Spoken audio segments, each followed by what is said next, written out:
guys, a little bit of an unboxing with a difference. Quite excited to actually get this because I know what's in here.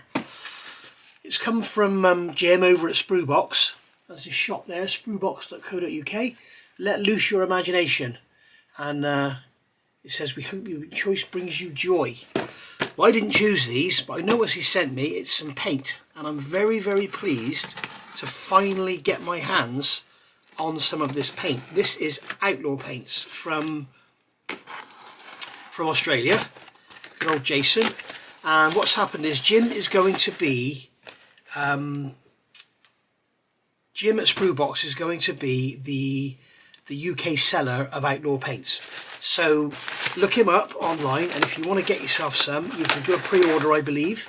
You can order yourself some sets of paints. So what's in here is a small box of a sample of paints.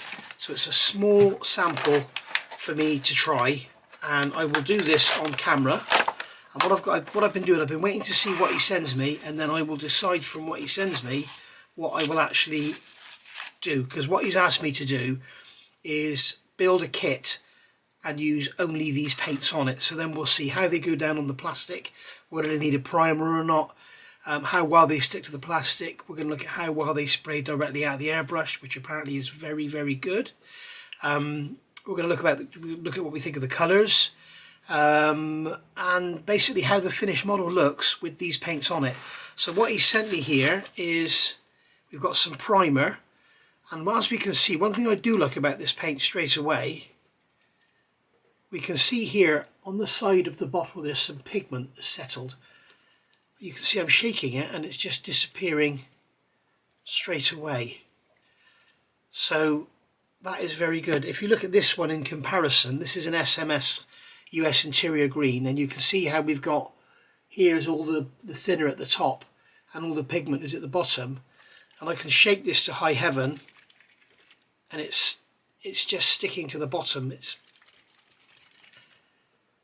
can see here we've got this large lump of yellowy green colour, and you can see this is supposed to be US Interior Green, and it's barely, we've still got all that pigment at the bottom there. So that's something I know that is very particular to Outlaw Paints, is how well they separate. Now you can see on here, this one has got some pigmentation stuck to the bottom of the bottle. This is RAF Cockpit Green, and it appears to be the right colour. It's never a good idea to compare wet paints, but that is my RAF Cockpit Green compared to the Outlaw one, and the one that people always use, which is XF71, which I think is too dark, as you can see, is slightly darker. So, but it's no good doing that. You need to how it looks when it dries, because often paints change colour as they dry. So we shall see how they go. What do they smell like? Obviously I can't show you what they smell like on camera. Okay, so that plastic lid has stayed in there, that sealing lid. So I'm going to leave that for now. I'll open one up off camera, see what it smells like. RAF Dark Earth. Okay, so straight away we're looking at sort of RAF fighter territory. So we're looking Hurricane, Spitfire, that sort of thing. It's got RAF Dark Earth, and as you can see, that one's all split up. So that's looking like a very nice colour indeed. Medium green. Now, obviously, if you buy Outlaw Paints, you will get a bottle which is similar in size to the Alclad bottles. Okay, something like that. You get a glass bottle, and it'll be something like that size. I believe it's glass anyway. They may have changed the plastic to reduce the weight for shipping purposes. I don't know, but I think they're glass bottles. But these certainly are little glass sample bottles, and I'll be washing these out and reusing these because these are bloody lovely. Thank you, Jim. It's a 10ml bottle, so that you get as much paint in there as you will in there if the bottle was full, and they're not full because Jim doesn't physically have enough. That is white, so I'm guessing that is white paint, or is it white primer? I will have to ask Jim. RAF Black. Oh dear, the bottom of this bottle is broken, but it looks like that's actually happened before he sent it to me. So the bottom of that bottle is broken, probably dropped as it was being packaged, but the glass certainly isn't in there. So but it's not leaking or anything, so that's okay. So RAF black, I'm guessing that's going to be like a night black. And then finally we've got trainer yellow, which is something I've wanted to try, because a yellow, as you all know, is the worst colour there is for coverage, and there's a little drop in there, and he sent me that just to try out because I did ask him to send me some yellow. So that's really cool, and I love the fact that I've got this RAF trainer yellow, because one thing I don't like is when you start looking at propeller tips and stuff like that, it's just too, you know, the normal LPA XF3, is it XF5, XF3, it's too bright. But this is much better. In fact, I could use this on my Sea King rotor blades, because one of the rotor blades has to be yellow, doesn't it? So we'll use that on there. But I do want to know what it smells like. So let's I'm going to do this over here out of the way, because I don't want to get paint on my nice new mat. And it's proving a little difficult to open. But as I say, these are sample bottles. These are not indicative of anything to do with Outlaw Paints. These are just sample bottles that Jim has sent over. Wow, that cap is tight in there. It does not want to come out. Right.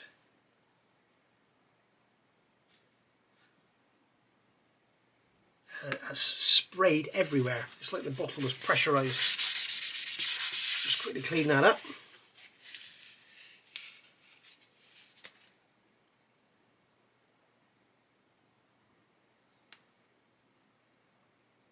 I don't know why that was pressurised like that. But, clean the top of the bottle off. And it is, yeah, you need to be using a mask with this, guys. It smells like a lacquer. I think it's an acrylic lacquer is what they call it. Which you should never get confused with, because people always think, oh, acrylic, water-based, it's safe. Nothing is safe. Spraying water, well, spraying water is obviously okay, but you know, just because you think something's safe, breathing in particles of dust and stuff is not good for you, whatever it is. So you should always have an extractor as a minimum, and wear a mask. And if you are one of our younger modelers, you know, and you're doing modelling in your room, or you have a bed sit or whatever, you know, you don't want to be spraying paint like this and then going to bed. You need to make sure the room is well aerated before you start doing any painting, before you start going to sleep, I mean. But yeah, very, very nice indeed. And we've got some little nuggets there to play with. So there we go. So we've got RAF black, trainer yellow, primer, cockpit green, dark earth, medium green. Now I thought, okay, I know what he's done. He sent me black and white so that I can do a Spitfire Mark 1. I remember him asking me now. So that's why I don't have the sky. So I'm going to have to do a Spitfire Mark 1. So the object of the exercise here, what we're going to do, as I've already said, I'm going to get hold of a 1/72nd scale early war fighter. So it'll be a Hurricane or a Spitfire, like a Mark 1, that's going to be in the RAF green and brown with a green cockpit. It's going to have yellow propeller blades or propeller tips. We're going to use a black primer on it. We're also going to try the paint without primer. And then it's going to have the black and white undersides. So that's what we're going to do. So that will be our Outlaw Paints initial trial. And I will tell you now, guys, my test. I've been given these paints for nothing, and I'm led to believe I have some more on the way from Outlaw Paints in Australia, although I'm not sure. But I can assure you I will do a test of this, and my opinions will be 100% honest and down to earth. Okay, so I've heard people say that they think it's too thin. I've heard people say that it's overpriced. I've heard people say lots and lots of different things. If I compare it to this paint here, MRP, okay, MRP is very, very thin, and from what I've seen with what Moss did with this yellow, I believe this is superior to MRP because it covers a lot better. I've heard people say, as I say, it stinks. Yes, MRP is probably worse. So there we go.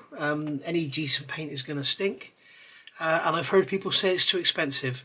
I believe it's on a par with MRP and pretty much all paints out there now. Everything's getting expensive, guys. I often go to the shop and think, wow, look at that price of that pizza, it's really expensive.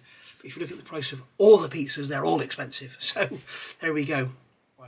So if anyone can suggest a cheap Spitfire Mark 1 or Hurricane Mark 1 that would have been in those colours, I'd be really, really grateful.